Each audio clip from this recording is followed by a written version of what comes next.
A keni has në raste ku gratë për shkak të mos përgatitjes kanë pas vështirësi mu lidh me fëmijët emocionalisht?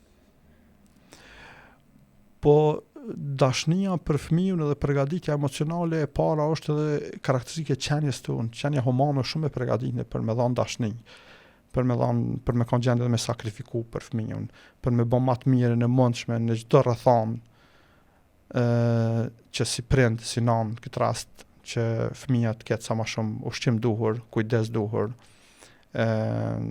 pastërti duhur, domethënë çdo rrethon, po gjithsesi që ka nana që hasën vështirësi, nuk do më thënë se çdo nanë është e përgatitshme, edhe ka nana që nuk e gjojnë ndoshta shpesh edhe atë përkrahjen e duhur që ti kalojnë disa nga vështirësitë.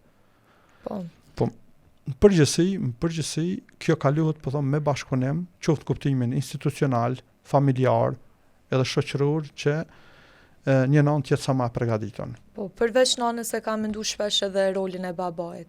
A shihet ende si ndihmues, jo si pjesë e barabartë në edukim?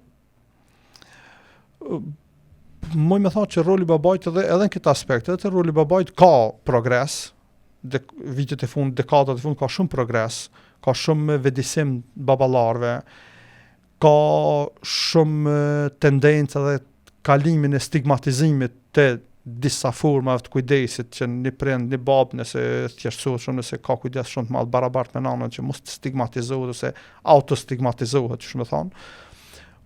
Po në këtë pikë ndoshta hala kjo ka ngecje. Ende ka ngecje në këtë pikë për arsye që baballarët në përgjithësi, po flas, hala ka nevojë me përparu që se baba është prind i barabartë me nanën në raport me fëmijën.